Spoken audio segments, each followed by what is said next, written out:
Assalamualaikum warahmatullahi wabarakatuh. Saya Putri Ardiani Martari Kitasari dari kelas akuntansi semester 4. Di sini saya akan menjelaskan mengenai fungsi akuntansi dan cara pencatatan laporan keuangan. Yang pertama adalah definisi akuntansi. Secara bahasa, akuntansi diambil dari kata accounting yang artinya menghitung. Secara umum, pengertian akuntansi adalah suatu kegiatan untuk meringkas, mencatat, mengklasifikasikan, mengelola, menyediakan data, serta memberikan transaksi yang berhubungan dengan keuangan. Hal ini digunakan untuk para orang yang membutuhkan laporan keuangan supaya bisa digunakan atau mempermudah mereka untuk mengetahui tingkat kemajuan suatu perusahaan. Yang selanjutnya adalah fungsi akuntansi. Fungsi akuntansi yang pertama adalah sebagai recording report.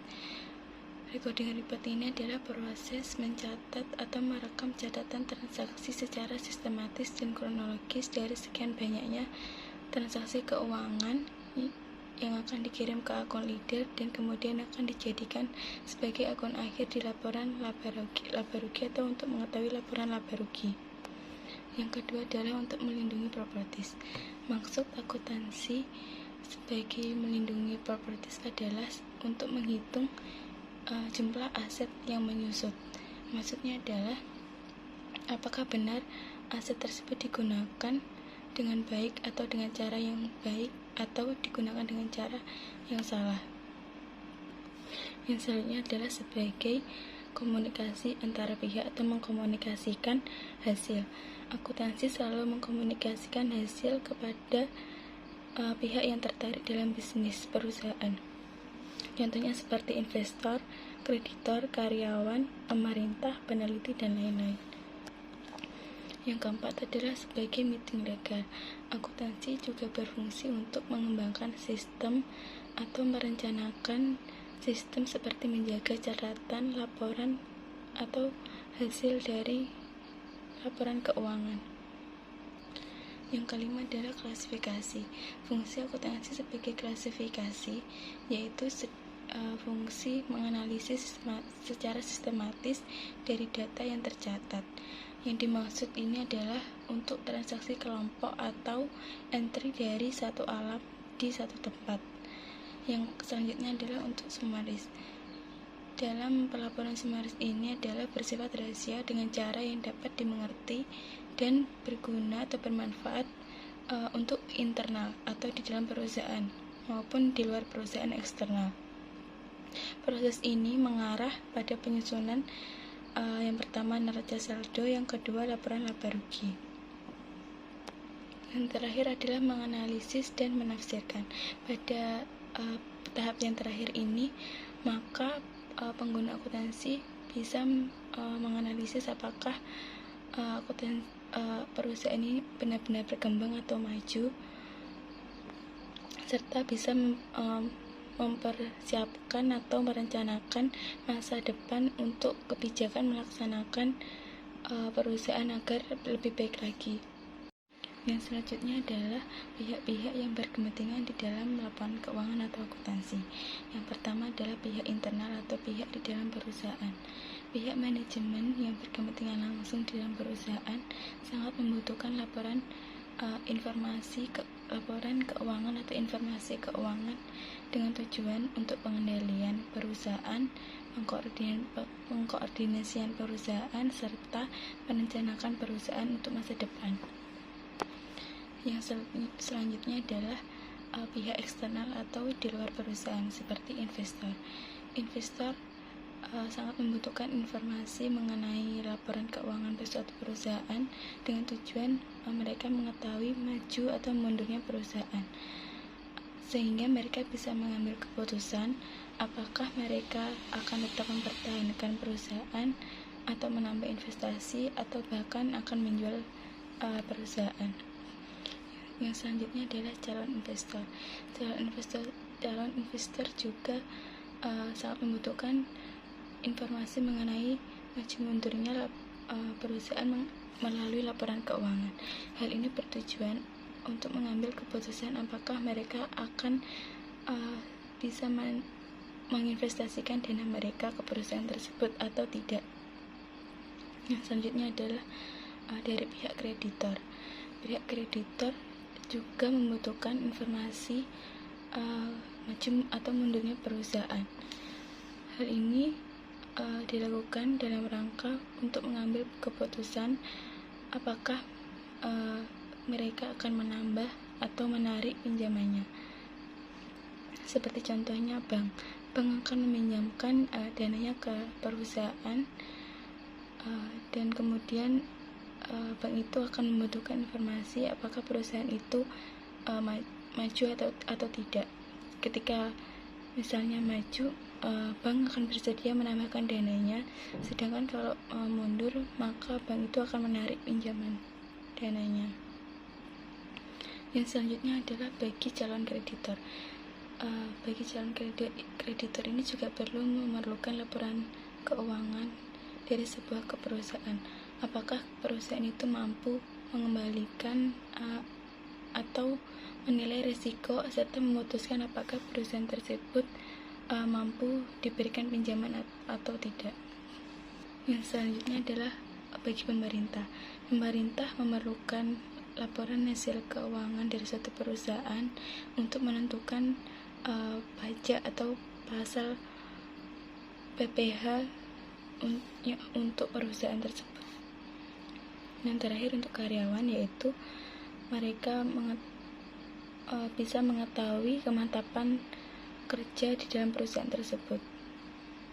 Ini akuntansi menganggap bahwa perusahaan merupakan sebuah kesatuan ekonomi yang berdiri sendiri dan terpisah dengan entitas ekonomi lain. Yang selanjutnya adalah prinsip periode akuntansi.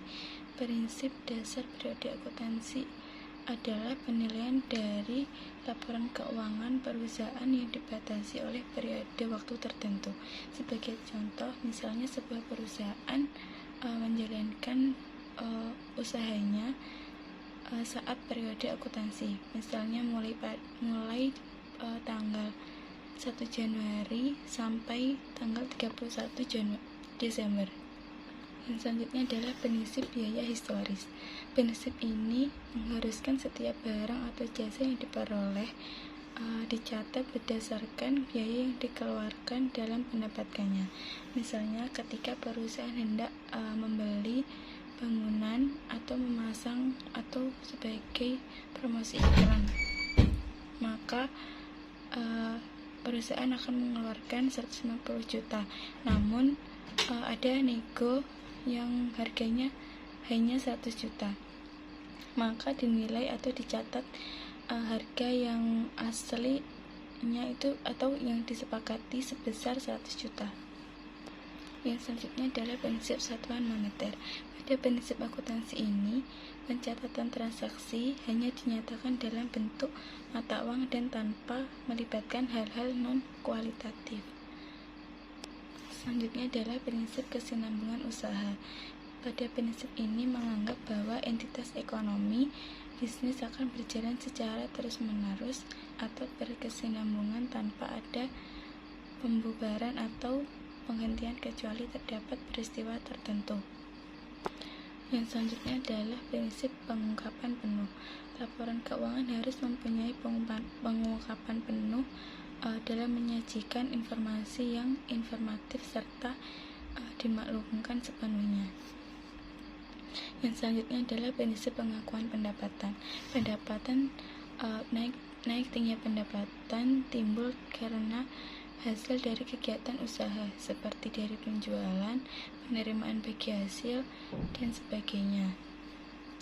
Yang selanjutnya adalah prinsip mempertemukan.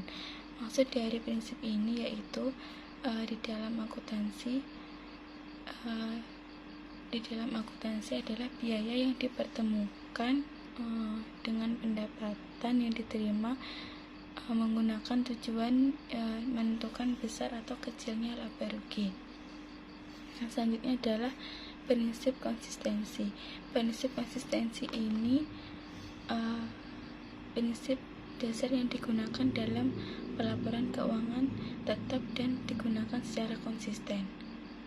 Prinsip materialitas adalah prinsip akuntansi yang mempunyai tujuan untuk menyeragamkan seluruh aturan. Namun kenyataannya tidak semua penerapan akuntansi ini mentaati teori atau mengikuti teori yang ada. Maka tak jarang terjadi pengungkapan informasi yang sifatnya material. Yang selanjutnya adalah pengertian laporan keuangan. Pengertian laporan keuangan adalah sebuah dokumentasi atau catatan yang di dalamnya menyampaikan sebuah kegiatan bisnis yang dilakukan oleh perusahaan yang menunjukkan laba atau rugi. Yang selanjutnya adalah isi laporan keuangan. Isi laporan keuangan salah satunya adalah laporan laba rugi. Laporan laba rugi ini adalah salah satu dari bagian laporan keuangan yang berisikan pendapatan dan beban dari perusahaan yang kemudian menghasilkan laba bersih, keuntungan, atau bisa juga menghasilkan rugi. Untuk dari laporan laba rugi salah satunya adalah single tab. Dalam laporan single tab hanya menunjukkan suatu kategori pendapatan dan pengeluaran. Laporan ini tergolong sederhana. Yang selanjutnya adalah akun laba rugi dengan bentuk multi-step. Dalam akun ini, akuntan harus memisahkan akun biaya ke dalam akun lain yang lebih relevan. Biasanya laporan laba rugi multi-step ini digunakan oleh perusahaan besar. Selanjutnya dalam laporan keuangan terdapat neraca. Neraca merupakan sebuah laporan keuangan yang berisikan aset dari perusahaan. Biasanya dalam neraca ini terdapat atau berisi aset, kewajiban atau utang, dan ekuitas atau modal. Yang selanjutnya yang ada dalam laporan keuangan adalah laporan perubahan modal. Laporan perubahan modal ini adalah laporan yang menyediakan atau menyajikan perubahan ekuitas dalam satu periode akuntansi. Laporan perubahan modal ini terdapat atau mempunyai beberapa elemen. Yang pertama adalah modal awal, yang kedua penambahan dan pengurangan modal dalam satu periode, yang terakhir adalah modal akhir periode. Yang selanjutnya adalah laporan arus kas. Laporan arus kas ini terdiri dari atau berisi tentang pemasukan dan pengeluaran. Pemasukan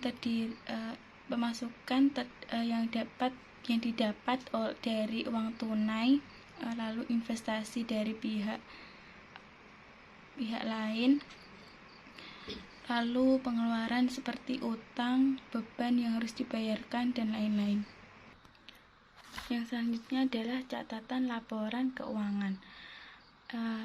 Dalam tahap ini menyediakan informasi tentang penjelasan daftar terperinci atau analisa atas nilai suatu hasil yang disajikan dalam laporan realisasi anggaran dari neraca.